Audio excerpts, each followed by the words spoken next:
তাবিজ আর তাবিজকারী, যার ছায়াও কালো, যার ডাকে আসে অদৃশ্য আত্মা। এই গল্প সেই জিনের, যে একবার আসলে আর ফেরে না। এই গল্প সেই জাদুর, যে বাঁধে সম্পর্ক, তারপর ভেঙে দেয় সব। এই গল্প জাহান্নামের জিন। আসসালামু আলাইকুম, আমি জাকারিয়া। আপনি শুনছেন ভূতের বাক্স। আশা করি আপনারা সুস্থ এবং ভালো আছেন। আমিও ভালো আছি। তাহলে শুরু করি আজকের গল্প। গল্পের নাম জাহান্নামের জিন। পাঠিয়েছেন শাওন ভাই প্রবাসী।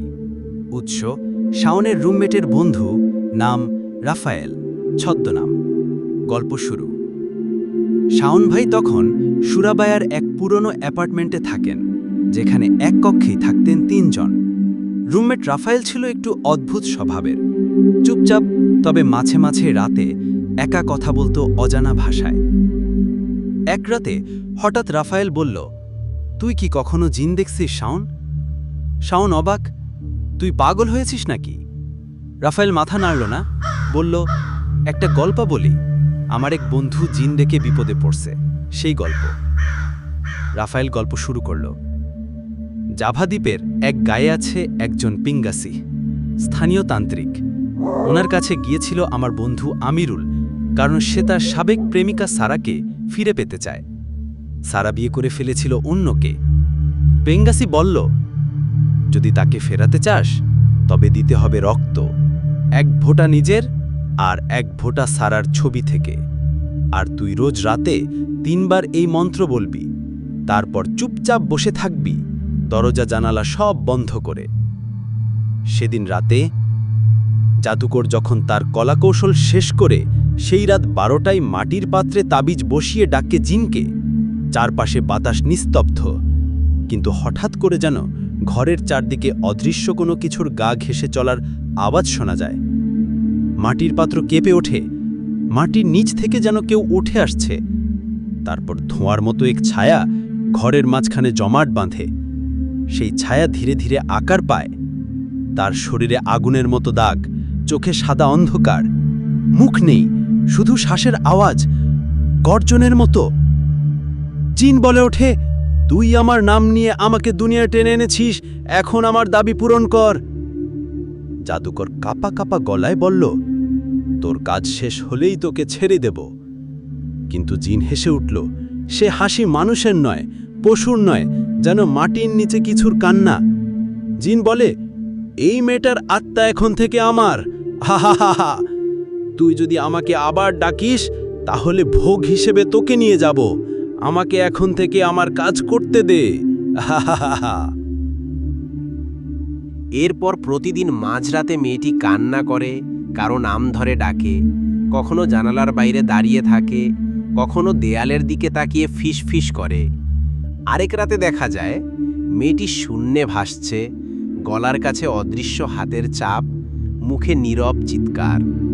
যতই মাওলানা আসুক, কুরআন পড়ুক, হাদিয়া ছিটাক, সেই জিন হাসে এবং ফিসফিস করে বলে, এই শরীর এখন আমার ঘর, আমার নাম জানলে আর ফেরার পথ থাকে না। 3 দিন পরেই শুরু হলো জাদুর কাজ। চতুর্থ রাতে হঠাৎ আমিরুল ঘুম থেকে উঠে দেখে তার ঘরের কোণায় দাঁড়িয়ে আছে এক লম্বা ছায়া। তার চোখে ছিল আগুনের মতো জ্বালা, আর তার মুখে ছিল শুধু ফিসফিস। তাকে ফেরত দিচ্ছি, কিন্তু তার হৃদয় থাকবে আমার কাছে। সারার মধ্যে ধীরে ধীরে অদ্ভুত পরিবর্তন আসতে লাগলো। সে হঠাৎ করে নিজের স্বামীকে ভয় পেতে শুরু করে, কথা বন্ধ করে দেয়, খাবার খায় না, রাতে বিছানার পাশে বসে থাকে আর হাসে। তার গলায় মাঝে মাঝে অন্নকণ্ঠ শোনা যেত, গভীর, পুরুষালী, কিন্তু অমানুষিক। আমিরুল খুশি। সে ভাবছিল জাদু কাজ করছে, কিন্তু খুব দ্রুত বিষয়টি ভয়ানক রূপ নেয়। সারা এক রাতে নিজের স্বামীকে আঘাত করে, তাকে হাসপাতালে পাঠায়। তারপর সে নিজেই বাড়ির দরজা বন্ধ করে দেয়, আর কাউকে ঢুকতে দেয় না। জাদুকরকে আবার ডাকা হলো। তিনি বললেন, এই কাজ আমি করিনি, এটা সে করেছে যে নিচের জাহান্নাম থেকে আসে। আমি ডেকেছিলাম শুধু ভালোবাসার জিন, কিন্তু এসেছে অন্য কেউ। জাদু কাটানোর প্রচেষ্টা শুরু হলো।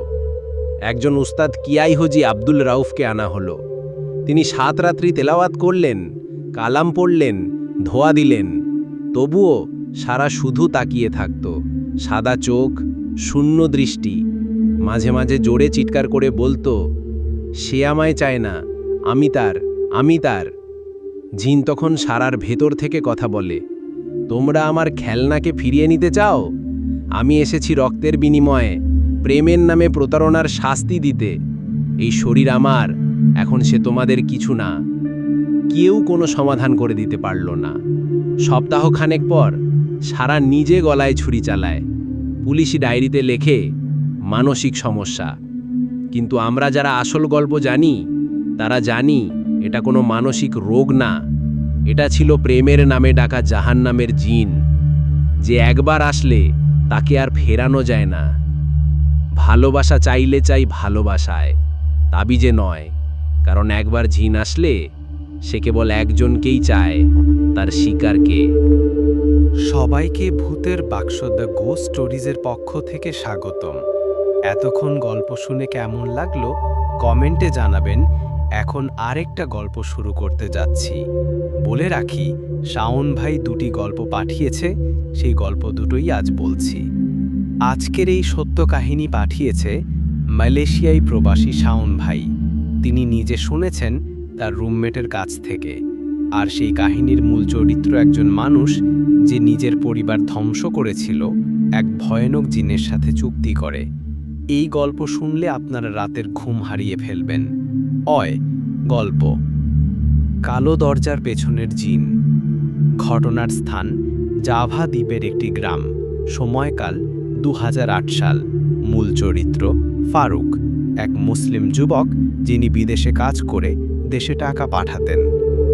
ফারুকের বাবা মারা যাওয়ার পর জমি জমা ভাগ নিয়ে বড় ভাই আব্দুর রহমান ও ছোট ভাই ফারুকের মধ্যে ঝামেলা শুরু হয়। বড় ভাই নিজের নামে সব জমি লিখে নেয়। ফারুক অপমান সইতে না পেরে দেশে না ফিরে কুয়ালালামপুরে এক ইন্দোনেশিয়ান জাদুকারের সাথে পরিচিত হয়, নাম ডুকু মান্ডালা। এই লোকটি দাবি করে সে কালো দরজার পাহারাদার জিনের সাহায্যে কোনো মানুষকে ধ্বংস করে দিতে পারে। যেই ভাবা সেই কাজ। এক রাতে ডুকু মান্ডালা ফারুককে তার গোপন ঘরে নিয়ে যায়। ঘরটি সম্পূর্ণ অন্ধকার, কেবল একটা কালো দরজা। দরজার সামনে তাজা ছাগলের রক্ত, পান পাতায় মোড়ানো তাবিজ ও আগরবাতি জ্বলছে। তুমি যদি সত্যি চাও তবেই দরজার ওপাশের জিনের সাথে চুক্তি করতে হবে। কিন্তু মনে রেখো, একবারই জিন মুক্ত হলে সে কেবল কাজই করবে না, তার খিদে মিটাতে কিছু চাইবেও। ফারুক তাবিজ নেয় এবং তার ভাইয়ের নাম ছবি দিয়ে বিশেষ কালামের ওপর ফু দিয়ে সেই দরজার নিচে গড়িয়ে দেয়। কয়েক সপ্তাহ পর বড় ভাই আব্দুর রহমান হঠাৎ অসুস্থ হয়ে পড়ে। চিকিৎসা বলে কিছুই ধরা পড়ছে না। ঘরে আগুন ধরে। তার ছোট ছেলেটা হঠাৎ পাগলের মতো আচরণ করে। ঘুমের ঘোরে সবাই দেখেছে অন্ধকারে কালো লোক ছাদের কোণায় বসে আছে। পড়শিরা বলে প্রতি রাতে তাদের বাড়ির চারপাশে কুকুর হুঙ্কার দেয় আর মাঝরাতে এক নারী কাঁদে, কিন্তু কোথাও কোনো মানুষ নেই। ভয়াবহ মোড় নিতে শুরু করে। এক রাতে আব্দুর রহমানের স্ত্রী চিৎকার করে ওঠে। সে দেখে তার ঘাড়ের ওপর কেউ চেপে বসে আছে আর তার সারা শরীর পাথরের মতো অবশ হয়ে যাচ্ছে। ঘর জুড়ে আগুনের গন্ধ, যেন কেউ পুরানো চামড়ার মতো কিছু পোড়াচ্ছে। পরিবারের সমস্যা দূর করার জন্য একজন হুজুর নিয়ে আসেন আব্দুর রহমান। হুজুর বাড়িতে আসতেই বুঝতে পারে এখানে বড় কোনো ঝামেলা আছে। তিনি কালামে পাক পড়ে, দরজার সামনে কোরআন রাখেন আর হাতের তাজবিহ গুনে গুনে কি যেন পড়তে থাকেন। এদিকে তাজবিহ গরম হয়ে ওঠে। হুজুর খারাপ কিছুর নমুনা বুঝে যায়। হুজুর পরের দিন আব্দুর রহমানকে মসজিদে দেখা করতে বলে চলে যান। আর সেই রাতে হুজুর অসুস্থ হয়ে পড়েন। পরের দিন হুজুরের সাথে দেখা করলেন আব্দুর রহমান। তখন হুজুর বলেন, আমি আমার জিন বন্ধুকে ডেকেছিলাম। তিনি বলেছেন, এই দরজা আর এই তাবিজের পেছনে এমন এক জিন আছে যার সঙ্গে মানুষের রক্তের চুক্তি হয়েছে। এখন তা ফিরিয়ে আনা সহজই নয়। ফারুক দেশে ফিরলে শুনে তার ভাই পঙ্গু, পরিবার ছিন্ন ভিন্ন। কিন্তু এরপর রাতে সে নিজেই দরজার ভেতর সেই জিনের গলা শোনে। তুমি আমাকে ডেকেছিলে, আমি খিদে মেটাচ্ছি, এবার তোমার পালা। সেই রাতেই ফারুক নিখোঁজ। আল্লাহ আমাদের হেফাজত করুন। দুনিয়ার হিংসা যদি আমাদের এমন জায়গায় নিয়ে যায় যেখানে জিনের সাহায্য চাইতে হয়, তবে সেই সাহায্য বিনিময়ে কেবল মৃত্যুই দেয়। তাই কালো জাদু বা ব্ল্যাক ম্যাজিক থেকে দূরে থাকাই ভালো। আজকের গল্পটি ভালো লাগলে লাইক, কমেন্ট ও শেয়ার করতে ভুলবেন না। সাবস্ক্রাইব করে পাশে থাকুন ভূতের বাক্স দ্য গোস্ট স্টোরিজের সাথে।